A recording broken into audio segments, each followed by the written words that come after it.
வர்ச்சூர் செல்வமும் ஒரு 420 தான். இவர் ரவுடிசன் கிடையாது. சமீபத்தில் இப்போ வைரல் வீடியோ ஒன்று, அங்கே இருக்க ஒரு பொண்ணை தான் தோல் மேலே ஏறி போட்டுட்டு குத்தாட்டம் ஆடின வீடியோ வைரலாக வந்துட்டுருக்கு. ஸ்டார்டிங்கில் வர்ச்சூர் செல்வம் சாதாரண ஒரு நபராக தான் இருக்கார். அதுக்கப்புறம் பார்த்திங்கன்னா 2021 தன்னுடைய கூட்டாளியான செந்தில் என்பவரை கண்டந்துண்டமாக வெட்டுறாரு. அந்த ஒரு மர்டர் தான் வர்ச்சூர் செல்வம் யார் என்று.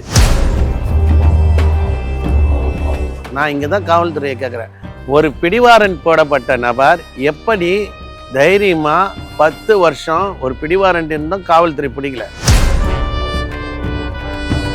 இதேமாரி பார்த்தீங்கன்னா 2026 இவர் திருந்தி வாழ்கிறார். திருந்தி வாழ்கிறதுனா என்ன? இப்போ சாதாரணமே வர்ச்சூர் செல்வம் வர்றதே பார்த்தீங்கன்னா ஒரு 10 காரில் வராரு, ஒரு 40-50 பேர் அடியாட்களோட தான் வராரு. இதுதான் சரித்திர பதிவேடு குற்றவாளிகள் திருந்துறதுக்கு உண்டான வழியா என்பது கேள்விக்குறியாக இருக்குது.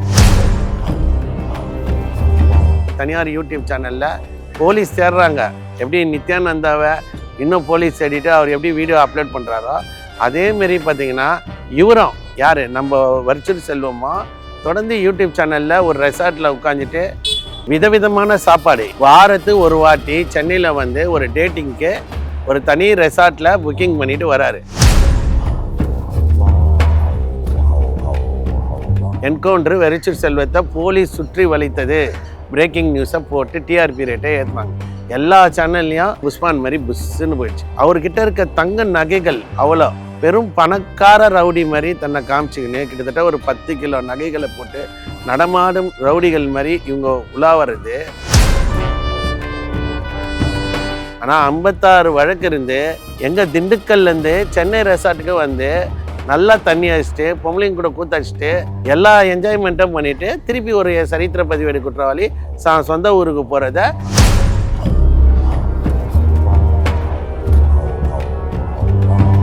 ரிஃப்ளெக்ட் நேருக்கு சமூக ஆர்வலர் சசிகுமார் வணக்கம். இப்போ பார்த்தீங்கன்னா நம்ம பார்க்க போகிற ஆள் யாருன்னா வர்ச்சூர் செல்வம். இப்போ பார்த்தீங்கன்னா யார் இந்த வர்ச்சூர் செல்வம், அவரை பற்றி நம்ம பார்க்க போகிறோம். என்னென்னா சமீபத்தில் இப்போ வைரல் வீடியோ ஒன்று, ஒரு ரவுடி அதிகப்படியான ஒரு நகையை போட்டுட்டு ஒரு குத்தாட்டம் ஆடிக்கிட்டு அப்போது அங்கே இருக்க ஒரு பொண்ணை தான் தோல் மேலே ஏறி போட்டுட்டு குத்தாட்டம் ஆடின வீடியோ வைரலாக வந்துட்டுருக்கு.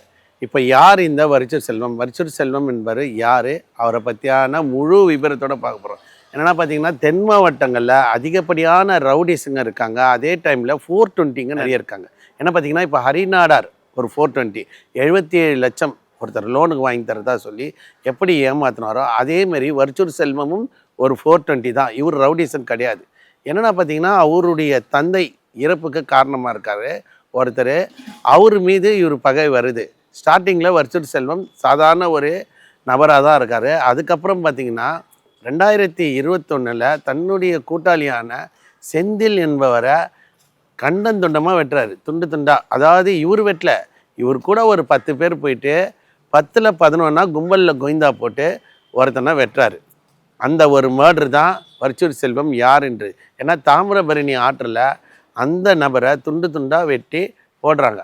அது மூலம் வர்ச்சூர் செல்வம் என்பவர் மதுரையில் இருக்கார், இவர் திண்டுக்கல் பூர்வீகம், இவர் இந்த மாதிரி நபர்ன்றது தெரிய வருது. ஒரு கொலையை ஒன்று பண்ணவொன்னே கோர்ட்லேயும் கோர்ட்டுக்கும் போகலாம், ரெண்டாவது ஜெயிலுக்கு போனாலும் நல்ல மரியாதை. ஏன்னா ஜெயிலில் பொதுவாகவே ஒரு என்ட்ரி கொடுக்குறப்போ ஒரு கொலையை பண்ணிட்டு போனாலே ஒரு நல்ல மரியாதைன்ற மாதிரி ஜெயிலுன்ற யூனிவர்சிட்டிக்கு அது ஒரு பேசிக்கான ஒரு விஷயம். அப்படி பார்த்திங்கன்னா வர்ச்சூர் செல்வம் இந்த கொலையை பண்ணுறது மூலம் பல நெட்வொர்க்குகள் வருது அந்த மாவட்டத்தில். நம்ம ஆல்ரெடி சொன்னது தான், ஒரு கைதி சிறைக்கு போகிறப்போ, ஒரு தனி மனிதனாக போகிறப்போ, சிறைக்கு போகிறப்போ மிகப்பெரிய அசுரனா வரான்றது தான் நம்ம சொல்கிறோம். ஏன் சொல்கிறோன்னா பல குற்றவாளிகள் உள்ளே இருக்காங்க. அது மட்டும் இல்லாமல் பல்வேறு மாவட்டங்களில் இருக்க குற்றவாளிகளும் உள்ளே இருக்காங்க. இப்போ அனுபவ ரீதியாக ஒன்றுமே தெரியாதவன் உள்ளே போனால் கூட அவன் நல்லா எப்படின்னா பக்கா அக்யூஸ்டாக வெளியே வர்றதுக்கு ஜெயில் ஒரு பெரிய ஒரு பாடத்தை கற்பிச்சிச்சு. என்ன பார்த்தீங்கன்னா அது மாதிரி தான் இந்த வர்ச்சூர் செல்வத்துக்கு கற்பிச்சிச்சு. என்ன பார்த்தீங்கன்னா வர்ச்சூர் செல்வத்துக்கு திண்டுக்கல்லில் சிறைச்சாலையில் இருக்கிறப்போ அந்த இடத்துல ஒரு மிகப்பெரிய திண்டுக்கல்லில் அந்த ரவுடி பேர் நான் சொல்ல விரும்பலை, திண்டுக்கல்லில் இருக்கக்கூடிய பிரபல ரவுடியோடைய லிங்க்கு கிடைக்குது. அதை வச்சு இவர் என்ன பண்ணுறாரு, கட்ட பஞ்சாயத்து செய்யலாம் அப்படின்ற ஒரு முடிவுக்கு வர்றாரு. இதுக்கு நடுவில் 2012 இவர் ஒரு துப்பாக்கி சூடு விஷயமா வாரண்ட்டு வர்ச்சூர் செல்வத்துக்கு மேலே இருக்குது. கிட்டத்தட்ட அந்த வாரண்ட்டு பார்த்தீங்கன்னா 10 வருஷமாக ஒரு பிடி வாரண்ட் இருக்குது. நான் இங்கே தான் காவல்துறையை கேட்குறேன், ஒரு பிடி வாரண்ட் போடப்பட்ட நபர் எப்படி தைரியமாக 10 வருஷம் ஒரு பிடி வாரண்ட் இருந்தும் காவல்துறை பிடிக்கல? அப்போ ரவுடிஸுங்களுக்கு அந்த மாவட்டத்தில் இருக்கிற காவல்துறை ஒரு சில பேர் உதவுறாங்கன்றதை நம்ம அழுத்தி சொல்கிறோம். ஏன்னா 10 வருஷம் பிடி வாரண்ட்டு. அவர் யூடியூப்பு பல விஷயங்களில் வந்து இன்ஸ்டாகிராமு எல்லாத்துலேயும் அவருடைய வீடியோஸ் அப்லோடு பண்ணுறாங்க. நீதிமன்றம் அவரை பிடிக்க சொல்லி வாரண்ட்டு போட்டிருக்காங்க 2012 ஒரு சம்பவத்துக்காக. ஆனால் 2023 அரெஸ்ட் ஆகிறாரு. இதுக்கு நடுவில் 2018 இன்னொரு சம்பவத்தை பண்ணுறாரு, அதுக்கு சிறைச்சாலை போகிறாரு. ஆனால் இந்த வாரண்ட்டு 2012 வாரண்ட்டு 2023 தான் அரெஸ்ட் ஆகிறாரு. கிட்டத்தட்ட அரௌண்டு 11 இயர்ஸாக இந்த வாரண்ட் கிடப்பில் போடப்பட்டது. என்னென்ன பார்த்தீங்கன்னா, தொடர்ந்து இந்த மாதிரி ரவுடிஸுங்க ஒரு வாட்டி ஜெயிலுக்கு போயிட்டு அவங்களுக்கு உள்ளே இருக்க லிங்க் எடுத்து 2012 இவருக்கு ஒரு வாரண்ட்டு போட்டிருக்காங்க ஒரு துப்பாக்கிச்சூடு சம்பவத்துக்காக. ஆனால் 2018 அதுக்கப்புறம் ஒரு மர்டர் ஆகுது. அந்த மர்டர்லேயே இவர் பேசப்படுறாரு. ஆனால் நடுவில் வந்து பார்த்தீங்கன்னா 2023 தான் இவர் அரெஸ்ட் ஆகிறாரு. நல்லா பார்த்துக்கோங்க, இவர் அரெஸ்ட் அது வரைக்கும் இவர் வந்து தலைமுறை வாழ்க்கையாக வாழ்ந்துட்டுருக்காரு. இப்போ 2020 23 வரைக்கும் இவர் தொடர்ச்சியான குற்ற சம்பவங்கள் காவல்துறை முறையாக எஃப்ஐஆர் போட்டு சார்ஜ்ஷீட் போட்டு நீதிமன்றத்தில் ஒப்படைச்சிருந்தா அடுத்தடுத்து சம்பவம் ஆகாது. அதுக்கு பின்னணி பார்த்திங்கன்னா, இவர் வந்து பார்த்திங்கன்னா 2025 10ஆம் மாதம் திண்டுக்கல் சிறைச்சாலையில் மர்மமான முறையில் வர்கீஸ் எண்ணக்கூடிய ஒரு நபர் சாவுறாரு. அந்த சாவு பின்னணி என்னன்னு தெரியல. இதேமாரி பார்த்திங்கன்னா 2026 இவர் வந்து திருந்தி வாழ்கிறாரு. திருந்தி வாழ்கிறதுனா என்ன? காவல்துறையை நம்ம கேட்குறோம்.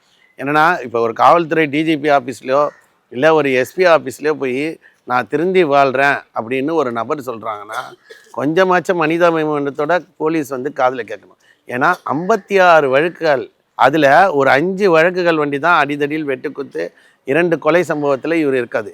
மீதி இருக்கக்கூடிய 50 வழக்குகளில் கட்ட பஞ்சாயத்து, ஆள் கடத்தல், அதாவது பெரும் செல்வ குடும்பத்தை சேர்ந்த நபர்களை கடத்தி வச்சுட்டு பணம் பறிக்கிறது, 20 லட்சம் கொடுக்கணும், 30 லட்சம் கொடுக்கணும்.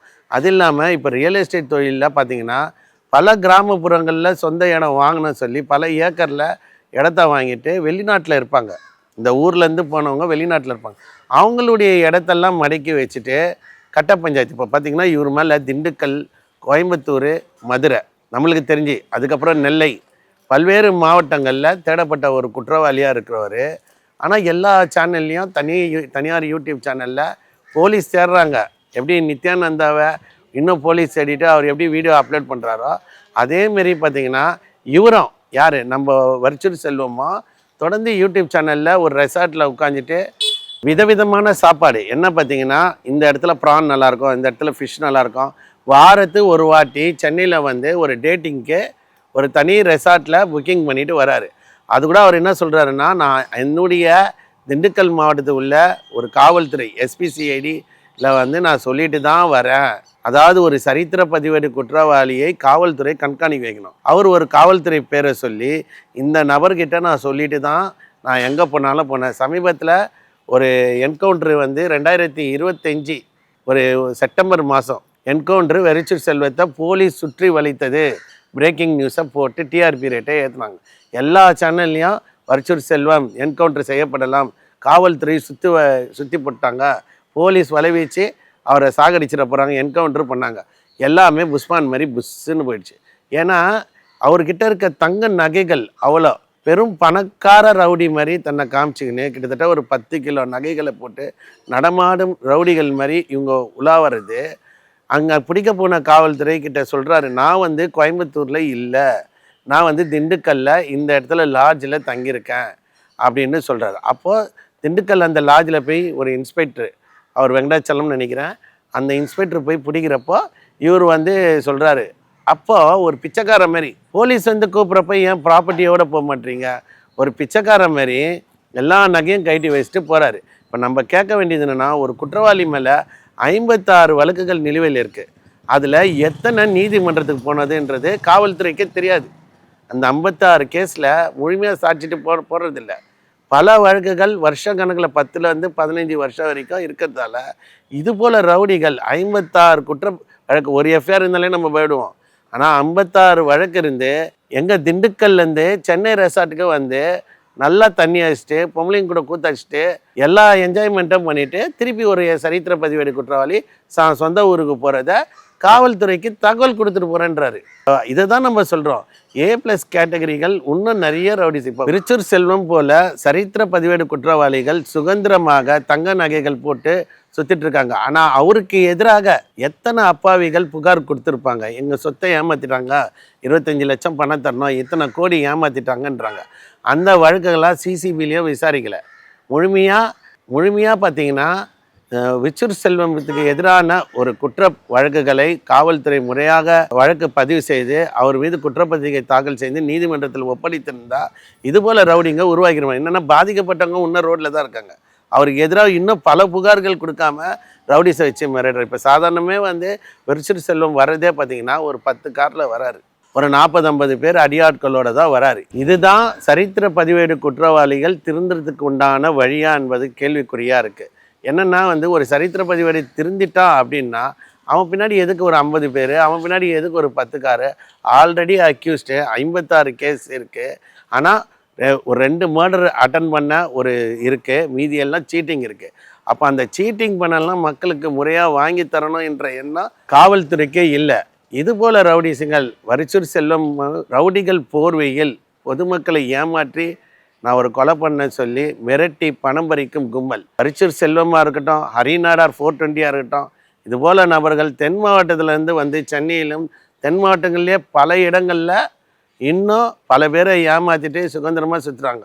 இவங்கெல்லாம் பார்த்திங்கன்னா தேசிய பாதுகாப்பு சட்டத்தில், அதாவது குண்டர் சட்டத்தில் வெளியே வர முடியாத அளவுக்கு அடிக்க வேணும். அவங்களுடைய ப்ராப்பர்ட்டி எல்லாம் சீஸ் பண்ணி பாதிக்கப்பட்ட மக்களுக்கு உரிய நீதியை காவல்துறையும் இந்த அரசாங்கம் செய்யணும்.